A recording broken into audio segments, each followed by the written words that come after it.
அந்த டெம்பிள வந்து நானும் தான் பழி வாங்கணும்னு நெனைச்சிட்டு இருக்கேன். ஸோ நானும் ஒத்துக்கொள்றேன் அப்டின்ன மாரி சொல்லுவா. அப்ப அவங்க 2 பேரும் சேர்ந்து கைய குடுப்பாங்க. அந்த சீன்ல சும்மா பங்க மாரிங்க. அவங்க 2 பேரும் இப்போ ஒண்ணு சேர்ந்துட்டாங்கன்னு காட்டுறாங்க.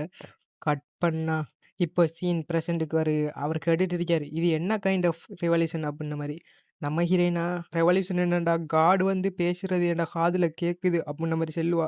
காட் இப்ப என்ன சொல்றாருடா, இந்த டெம்பிள்ல செட்டில் பண்ணக்கூடிய விஷயம் நெறைய இருக்கு. இதுல டீல் பண்ணக்கூடிய நெறைய பேர் இருக்காங்க.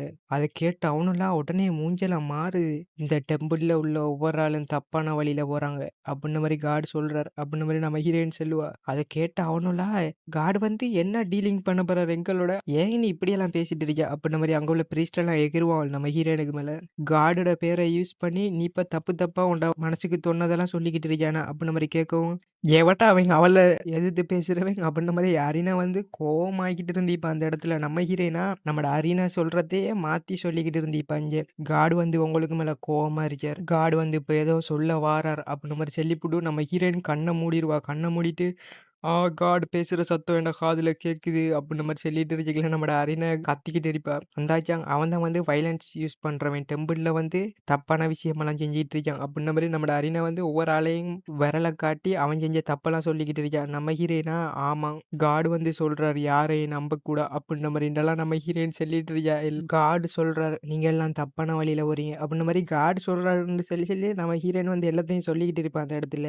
பின்னால இருந்த அரீனா வந்து எல்லாரையும் விரல காட்டி அவங்க செஞ்ச தப்பெல்லாம் சொல்லிட்டு இருக்கல நம்ம ஹீரோயினை பார்த்து அவனும்லாம் இதுக்கெல்லாம் என்ன ஆதாரம் இருந்துச்சு காட் சொல்றதுக்கு அப்படின்ற மாதிரி அவனும் கேட்க ஆரம்பிச்சிருவாள். நம்ம ஹீரோயின் சொல்லுவா ஒரு எக்ஸாம்பிள் காட்டணும்டா விசுவாசிகளால் வழங்கப்படும் நன்கொடைகள்லாம் நீங்க சுருட்டிக்கிட்டு அவங்களுக்கு மன்னிப்பு கொடுக்குறீங்க அப்படின்ற மாதிரி செல்லவும் அவனுக்கா புதையடிச்சு போயிரும். நம்ம ஹீரோயின் ஒத்த கண்ணை திறந்து பாக்குற அவனோட ரியாக்ஷன் எல்லாம் பரவாயில்லையே கொஞ்சம் நெர்வஸ் ஆயிட்டான் போல நான் சொன்ன பேச்சை கேட்டு அப்படின்ற மாதிரி சொல்லிவிட்டு நம்ம ஹீரோயின் மறுபடியும் கண்ணை மூடிடுவா. கண்ணை மூடிக்கிட்டு பாவி குழந்தைங்க எல்லாம் துன்புறுத்துற அப்படின்ற மாதிரி சொல்லுவா. அதை கேட்டோன்னே இன்னொருத்தனுக்கு ஸ்டெக் ஆயிரும். அவனா ஒரு மாதிரி பதட்டமாயிருவான். நம்மள அரீனா சொல்லிக்கிட்டு இருக்கா அவனால் வந்து டீமன்ஸ் கோஸ்ட் எல்லாம் மனித உடம்புல பொசஸ் பண்றதுக்கு அவனெல்லாம் ஆராய்ச்சி செஞ்சுட்டு இருக்கான். நிறைய குழந்தைங்க எல்லாம் துன்புறுத்திக்கிட்டு இருக்கான் அப்படின்ற மாதிரி மாட்டி மாட்டி விடுவா நம்மட அரீனா. இந்த இவனை பாரு இந்த மண்டே இந்த பச்சை மண்டகம் குழந்தைங்கள்லாம் சரியா தொல்லை பண்ணிட்டான். உனக்கு கடுமையான தண்டனை வழங்கியே வேணும் அப்படின்னு வரையெல்லாம் நம்ம அரீனா சொல்லிக்கிட்டு இருப்பா. குழந்தைங்கள்லாம் இவன் என்ன செய்வாங்கடா ஒரு குத்துற பஞ்சிங் பேக்கட்டம் பயன்படுத்துருவான் ஒன்லாம் அப்படின்ன மாதிரி அரீனா சொல்லுவா. நம்ம ஹீரோயின் அந்த ஒண்ணு அப்படின்ன மாதிரி ஒருத்தனை பாப்பா அவன் பாய்ந்து வைத்துருவான் நம்ம ஹீரோயின் பாக்குற பார்வையில. அப்ப நம்ம அரீனா சொல்லுவா இவன்லாம் யங் பிரீஸ்ட் அடிக்கிறதுக்கே தகுதி இல்லாத அந்த பிளாஸ்டர்லாம் அப்படின்ன மாதிரி அரீனா திட்டிக்கிட்டு இருப்பான் அந்த இடத்துல. அவனா மூஞ்ச திருப்பிடுவான் நம்ம ஹீரோயின் பாக்குற பார்வையில. இவ என்ன அவங்க எல்லாம் தெரிஞ்சிருச்சா அப்படின்ன மாதிரி அவனெல்லாம் சாக்கா பார்ப்பான் நம்ம ஹீரோயினை. இவ்வளோ நேரம் நம்ம ஹீரோயின் ஏதோ பொய்யா அடிச்சு விட்றா அப்படின்ன மாதிரி தான் நினைச்சிட்டு இருந்தாள். இப்பதான் வழங்குது இந்த பொம்பளைக்கு எல்லா உண்மையும் தெரியுது. யங் பிரீஸ்ட் எல்லாம் அவனோட உள்ள சேர்க்கறதுக்காக வேண்டி வேறையா நிறைய பணமெல்லாம் சம்பாதிக்கிறாள். அதெல்லாம் கேட்டு அவனெல்லாம் ஷாக்காயிட்டு இருந்திப்பாள். அவனை செய்யற ஒரு ஒரு தப்பையும் நம்ம ஹீரோயின் வந்து புட்டு புட்டு வச்சுப்பான் அந்த இடத்துல. எப்படி தெரியும் இதெல்லாம் அப்படின்ன மாதிரி பார்த்துட்டு இருக்கீங்களே இனிமே அமைதியா இருந்தா சரி வராய் அப்படின்ன மாதிரி சொல்லிவிட்டு அந்த போப் கத்துவார். நீங்க எவ்வளவு பெரிய ஆளா இருந்தாலும் செயின்டஸ் இப்படியான வார்த்தையெல்லாம் நீங்க பேசவே கூடாது. இது உண்மையிலேயே டெம்பிளுக்கு அவமானமாகுது இந்த வார்த்தைகள்லாம்.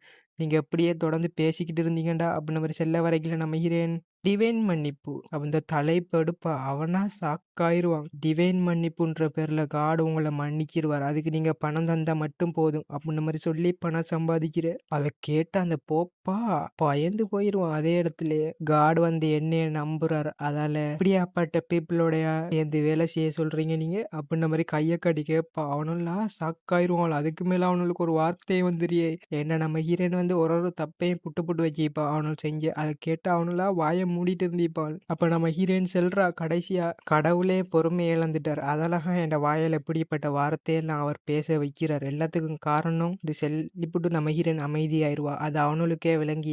அவனோட மனசுல நினைக்கிறான் அவளுக்கு எப்படி தெரியும் இதெல்லாம் அவளுக்கு எப்படி தெரியும் அந்த டிவைன் மன்னிப்பு அப்படின்ன மாதிரி எல்லாம் அவனோட ஷாக்காயிட்டு இருந்திப்பான். நம்ம ஹீரோயின் அவளுக்கு குத்துற மாதிரி சொல்றா நீங்க செய்யற மாதிரி எல்லாம் என்னையில செய்ய முடியாதுப்பா.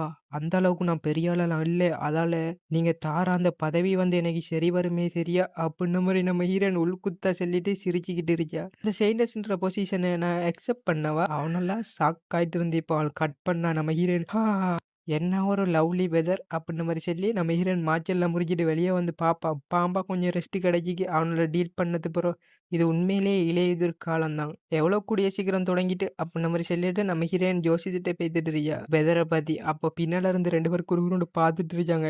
நம்மட அரினா சொல்றா, "இவ வந்து எவ்வளோ கேஷுவலா இருக்கா பாத்தியா? இப்ப அந்த டெம்பிள சேர்ந்த ஆட்களோட டீல் பண்ணிட்டு வரா. ஆனா இப்போ வெதர பத்தி பேசிட்டு இருக்கா இந்த புள்ள" அப்டின்ன மாரி சொல்லையில நம்மட சியோல் சொல்லிட்டு இருப்பான். "ஆமா, அதெல்லாம் எனக்கு அவள பிடிக்கும்" அப்டின்ன மாரி அவர் சொல்லிட்டு இருப்பார். அப்ப நம்மட அரினா சொல்லிட்டு இருப்பா, "ஏன் இப்ப என்னையோட இவ்ளோ கேஷுவலா பேசிட்டு இருக்க? நான் உன்னையோட மூத்தவப்பா" அப்டின்ன மாரி சொல்லையில அவன் சொல்லிட்டுப்பா, "மூத்தவளா இருந்தாலும், எவளா இருந்தாலும் நான் தான் பெஸ்ட் வந்த கோஸ்ட் கமலியா கிட்ட. அதால எனக்கு பிறகு நீ வந்த. அப்ப நான் தான் சீனியர். நீ தான் ஜூனியர்ன்டைக்குல, நீ அப்படி பார்க்குறீன்டா, முதல்ல இறந்தவரா முதல்ல மூத்தவராவா. அப்போ நான் தான் இங்க மூத்தவள்." அப்படின்ன மாரி பேசிக்கல நம்ம ஹீரோயின் அவங்க 2 பேரையும் பாப்பா. அவங்க 2 பேரும் நல்லா க்ளோஸ் ஆயிட்டாங்க போலயே அப்படின்ன மாரி சொல்லிட்டு, அப்ப அங்க இருந்து குரல் கேட்கும். "கமலியா, கமலியா இங்க இங்க" அப்படின்ன மாரி கூப்பிடுவாங்க. யாருன்னு பார்த்தா நம்மட லைலாவும், நம்மட பெட்ரோட தங்கச்சி. அவங்க வந்து நம்ம ஹீரோயினுக்கு வந்து டெசர்ட்லாம் செஞ்சு கொண்டு சாப்பிட சொல்லிட்டு இருப்பாங்க. நம்ம ஹீரோயின் பாப்பா, "உங்களோட இருக்கைக்கெல்லாம் கொஞ்சம் ரிலீஃபா இருக்கு" அப்படின்ன மாரி 2 பேரும் நீட்டுவாங்க. "இந்தா இத சாப்பிடு, இத சாப்பிடு" அப்படின்ன மாரி. "நான் உன்னைய நினைச்சு ரொம்ப வொரி ஆயிட்டேன். நீ வந்து அந்த பவர யூஸ் பண்ணிப்புட்டு கொஞ்ச நாள் உடம்பு சரியில்லாமலே கிடந்துட்ட. அதுல இப்போ இத சாப்பிடு நல்லா உடம்ப தேத்திக்க" அப்படின்ன மாரி எல்லாம் குடுக்கவும் நம்ம ஹீரோயினுக்கு அது கொஞ்சம் சந்தோஷமா இருந்துச்சு. அவங்களா ஒரு மாதிரி அக்கறையோட பார்க்கவும் நம்ம ஹீரோயினுக்கு அது புடிச்சிருச்சு. "தேங்க் யூ" அப்படின்ன மாரி சொல்லிப்புட்டு நம்ம ஹீரோயின் கேக்க வாங்கிப்புட்டு முடிய எடுத்துடுவா. அத பார்த்தோனே அவங்களா ஷாக் ஆயிருவாங்க. "ஹே இந்த சீன நம்ம கிறிஸ்டல்ல புடிச்சே ஆகணும்" அப்படின்ன மாரி சொல்லிக்கல அவங்களுக்கா கண்ணெல்லாம் கூசி, "ஹேய் கிறிஸ்டல் எங்கன்னு?" கேட்கல நம்மட லைலா சொல்லுவா, "கிறிஸ்டல வச்சுட்டு வந்துட்டேன்." அது என்ன கையோடயா கொண்டுட்டு திரிவாங்கன்னேக்கல நம்மட பெற்றோட தங்கச்சியா கத்திக்கிட்டு இருக்கா. இப்படிப்பட்ட சீன் திரும்ப வரவே வராது. அதுல இத படம் பிடிச்சு வச்சுறது எவ்வளோ பொக்கிஷம் தெரியுமா? அத மிஸ் பண்ணிட்டியே அப்படின்ன மாரி 2 பேரும் சண்டை பிடிச்சிட்டு இருப்பாங்க. அப்ப நம்ம ஹீரோயினா நினைச்சு பாப்பா, அந்த செயின்டர்ஸ்ன்ற பொசிஷன நம்ம ஹீரோயின் அக்செப்ட் பண்ணாம இருந்திப்பா. நம்ம ஹீரோயின் அந்த டிவைன் மன்னிப்பு அந்த வார்த்தைய பேசின உடனே அவனெல்லாம் சத்தமே இல்லாம மூடிட்டு கிளம்பியிருப்பான் அந்த இடத்த விட்டு. அப்ப நம்ம அரினா வந்து சொல்லிக்கிட்டு இருக்கா, "நீ அவனோல குறைச்சி மதிப்பு மட்டும் போடுற. அவனோல் வந்து எதை வேண்டாலும் செய்வானோல் அவனோட பாதுகாப்புக்காக" அப்படின்ற மாரி சொல்லிக்கல நம்ம ஹீரோயின் சொல்றா சாப்பிட்டுக்கிட்டே, அவனெல்லாம் நான் குறைச்சி மதிப்பிட மாட்டேன்" அப்படின்ற மாரி சொல்லுவா. லைலாவும் நம்மட எலிசாவும் பேசிட்டு இருக்கிறத நம்ம ஹீரோயின் பாப்பா. பார்த்துக்கிட்டே யோசித்துக்கிட்டு இருப்பா. நம்மட அரினா வேற சொல்லிக்கிட்டு இருப்பா, "நீ ஏன் இவ்வளோ காமா இருக்கா? உன்னைய மாதிரி ஒரு ஆள நான் பார்த்ததே இல்ல" அப்படின்ன மாரி சொல்லுவா. "இவ்வளோ பிரச்சனைக்கு நடுவுலயும் இவ்வளோ அமைதியா இருக்கிற ஆளு" அப்படின்ன மாரி. நம்ம ஹீரோயின் சொல்றா, இந்த சிச்சுவேஷன்ல நான் முழுமையா எதிர்பார்த்தேன்" அப்படின்ன மாரி சொல்லிக்கல அவங்க 2 பேரும் பார்ப்பாங்க. நம்ம ஹீரோயின், "நான் ஏன் கவலைப்படணும்?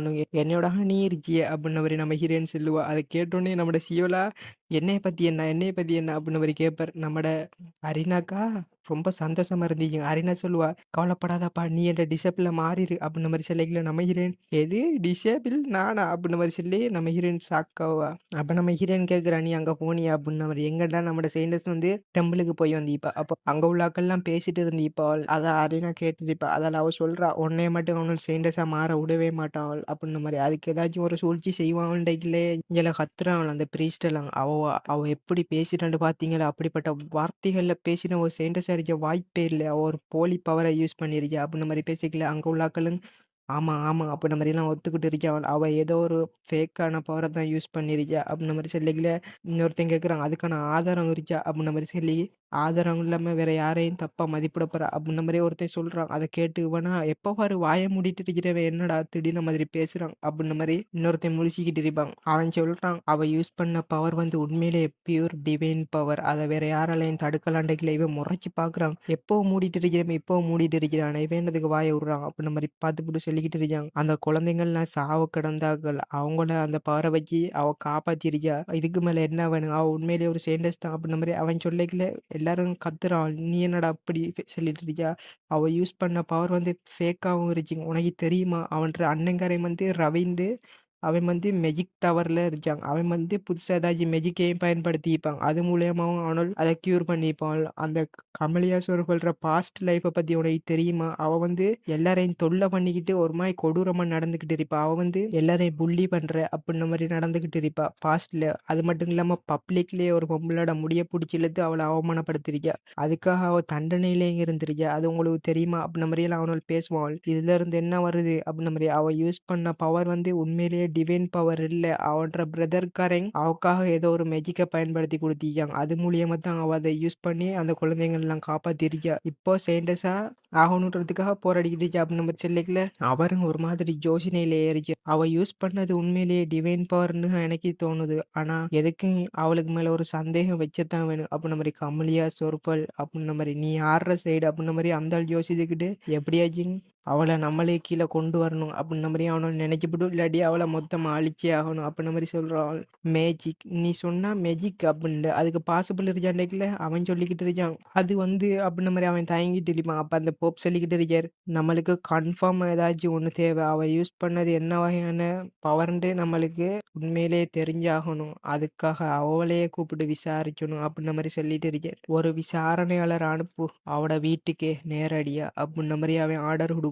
அவள விசாரிச்சே நம்ம தெரிஞ்சுக்கலாம் அப்டின்ன மாரியே அந்த போப் சொல்லிக்கிட்டு இருக்கான். இப்ப நம்ம ஹீரோயின வந்து என்ன செய்ய போறானும்டா, ஒரு போலியான விசாரணைக்கு உட்பட்டு நம்ம ஹீரோயினுக்கு மேல எல்லா பழியையும் போட்டு, அவ செய்த சில போலியான ஆள்ன்னு சொல்லி நம்ம ஹீரோயின வந்து ஜெயில்ல அடைக்கிற இல்லாட்டி அவக்கு வேற ஏதாச்சும் ஒரு பனிஷ்மென்ட் குடுக்க பாக்குறான். அவள கட் பண்ண